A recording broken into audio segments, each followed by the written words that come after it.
یکم محرم الحرام تاریخ اسلام کا ایک انتہائی اہم اور غمگین دن ہے، کیونکہ اس دن مسلمانوں کے دوسرے خلیفہ مراد رسول امیر المؤمنین سیدنا حضرت عمر فاروق رضی اللہ تعالی عنہ نے جامع شہادت نوش فرمایا۔ حضرت عمر فاروق رضی اللہ تعالی عنہ مسجد نبوی میں فجر کی نماز کی امامت فرما رہے تھے۔ آپ نے ابھی نماز شروع ہی کی تھی، ایک بدبخت مجوسی غلام مسجد میں داخل ہوا اور زہر آلود خنجر سے آپ پر وار کرتا رہا۔ آپ شدید زخمی ہو کر گر پڑے اور نماز کی تکمیل حضرت عبد الرحمن بن عوف رضی اللہ تعالی عنہ نے کروائی۔ آپ رضی اللہ تعالی عنہ چند روز تک زخمی حالت میں رہے اور بالآخر یکم محرم الحرام کو شہادت کے مرتبے پر فائز ہو گئے۔ آپ کی سب سے بڑی خوش قسمتی یہ تھی کہ آپ کو حضور نبی کریم صلی اللہ علیہ وسلم اور حضرت ابوبکر صدیق رضی اللہ تعالی عنہ کے پہلو میں روضہ رسول میں دفن ہونے کی عظیم سعادت نصیب ہوئی۔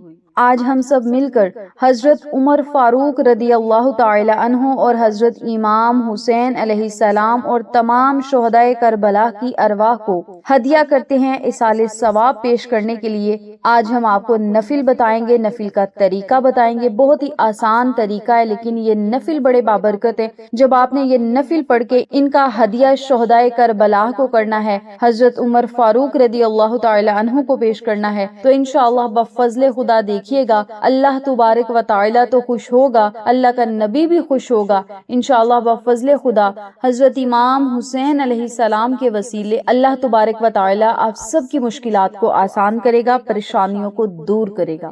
آج ان نوافلوں کو دنیا کی ضروریات کو پورا کرنے کے لیے نہ پڑھیں، خالص اللہ کی رضا کے لیے پڑھیں، اور ان کا جو ہدیہ ہے وہ شہدائے کربلا کو پیش کریں، اور پھر دیکھیے گا اللہ تبارک و تعالی بن مانگے ہی آپ کی مرادوں کو پورا فرمائے گا۔ آج محرم الحرام کی 1 تاریخ پیر کا دن ہے۔ آپ نے 4 رکعت نفل ادا کرنے ہیں، 2 کر کے پڑھنے ہیں۔ سب سے پہلے دل میں نیت کریں یا زبان سے کہہ لیں، میں نیت کرتا ہوں یا کرتی ہوں 2 رکعت نفل اصال ثواب کے واسطے، رخ میرا کعبہ شریف کی طرف، اللہ اکبر۔ اس ترتیب سے آپ نے نیت کرنی ہے۔ پھر آپ نے ثنا پڑھنی ہے۔ سورت فاتحہ کے بعد 3 مرتبہ سورت اخلاص یعنی قل هو اللہ احد، اس سورت مبارک کو 3 مرتبہ پڑھنے۔ اسی ترتیب سے دوسری رکعت ادا کرنی ہے۔ 2 رکعت نفل مکمل کرنے کے بعد سلام پھیرنی۔ اسی ترتیب سے اگلے 2 رکعت نفل پڑھیں برائے اصال ثواب کے واسطے۔ جب 4 رکعت نفل مکمل کر لیں، پھر اسی جگہ بیٹھ کر 11 مرتبہ درود ابراہیمی پڑھیں۔ آپ 14 مرتبہ بھی پڑھ سکتے ہیں، 11 مرتبہ بھی پڑھ سکتے ہیں۔ درود ابراہیمی پڑھیں، پھر 1 مرتبہ سورت فاتحہ یعنی الحمد شریف مکمل پڑھیں، پھر 3 مرتبہ سورت اخلاص یعنی قل هو اللہ احد اللہ الصمد لم یلد ولم یولد ولم یکن لہ کفوا احد، اس سورت مبارک کو بھی 3 مرتبہ پڑھیں۔ آخر میں پھر 11 مرتبہ درود پاک پڑھیں۔ جتنی مرتبہ شروع میں پڑھا تھا اتنی مرتبہ ہی آخر میں درود پاک پڑھنا ہے، چاہے 11 مرتبہ پڑھ لیں چاہے 14 مرتبہ پڑھ لیں۔ اس کے بعد اللہ تبارک و تعالی کی بارگاہ میں ہاتھ اٹھائیں اور نہایت عاجزی سے یہ دعا کریں، یا اللہ، میں نے یہ جو نفل ادا کیے ہیں اور جو کچھ درود السلام اور قرآن پاک کی تلاوت کی، اس میں جو بھی کوتاہی ہوئی ہے، غلطی ہوئی ہے، اسے معاف فرما، اپنی بارگاہ عالیہ میں قبول و منظور فرما۔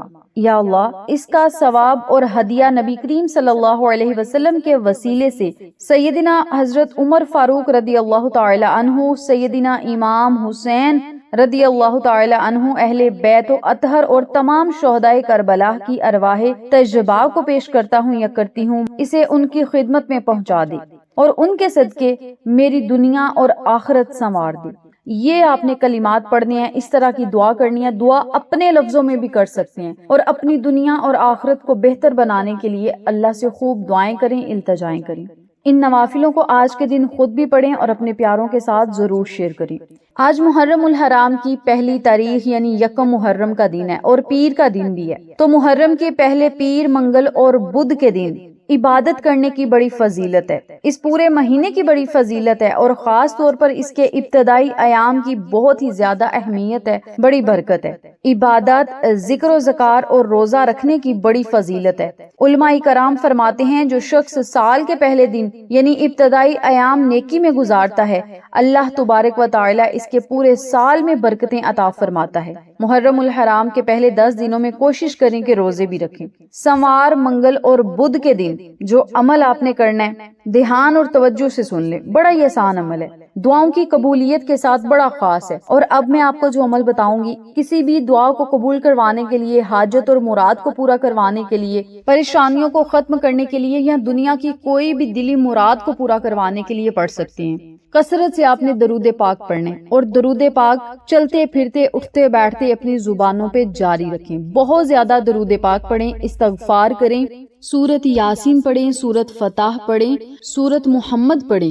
ان تینوں سورتوں کو آپ پڑھ سکتے ہیں، یا ان تینوں میں سے کسی ایک سورت مبارک کو پڑھ کے اول آخر 14 مرتبہ درود پاک پڑھیں، اور پھر اللہ تبارک و تعالی سے خصوصی دعا کریں۔ یہ دوسرے نمبر پہ جو میں نے آپ کو عمل بتایا ہے، اس عمل کو آپ نے محرم الحرام کے پیر، منگل اور بدھ کے دن ضرور کرنا ہے، اور اگر ان اذکار کو 10 محرم تک جاری رکھیں گے تو پھر بھی بڑا بہتر ہے۔ درود پاک پڑھنا ہے، استغفار کرنا ہے، اور قرآن پاک کی 3 میں نے آپ کو سورتیں بتائی ہیں، ان تینوں کو پڑھ لیں یا ان میں سے کوئی ایک پڑھ لیں، یہ آپ کی اپنی مرضی ہے۔ اور پھر اللہ تبارک و تعالی سے خصوصی دعا کرنی ہے، کیونکہ یہ دن اللہ کی رحمتوں کے نزول کے دن ہوتے ہیں، اللہ کی عطاؤں کے نزول کے دن ہوتے ہیں۔ یہ دن بھی بڑے بابرکت ہیں، یہ راتیں بھی بڑی بابرکت ہیں۔ تو اس وظیفے کو کر کے آپ اپنے لیے گھر مانگ سکتے ہیں، گاڑیاں مانگ سکتے ہیں، پیسہ مانگ سکتے ہیں، ترقیاں مانگ سکتے ہیں، کاروبار میں برکت مانگ سکتے ہیں۔ کچھ بھی آپ کو چاہیے تو آپ اس بابرکت عمل کو کر کے اللہ سے دعا کر سکتے ہیں۔ کسی کی اولاد نہیں تو وہ اولاد کے لیے دعا کرے، کسی کی بیٹی یا بیٹے کا رشتہ نہیں ہو رہا تو وہ اس کے لیے دعا کرے، اولاد کی کامیابی کے لیے دعا کرے، اولاد کو نیک و صالحہ بنانے کے لیے دعا کرے۔ کوئی بھی آپ کا مقصد ہے، بس آپ نے رو کر اللہ سے دعائیں کرنی ہیں، اور اس کے معجزات انشاءاللہ بفضل خدا ماہ محرم الحرام کے مہینے میں آپ خود اپنی آنکھوں سے دیکھیں گے۔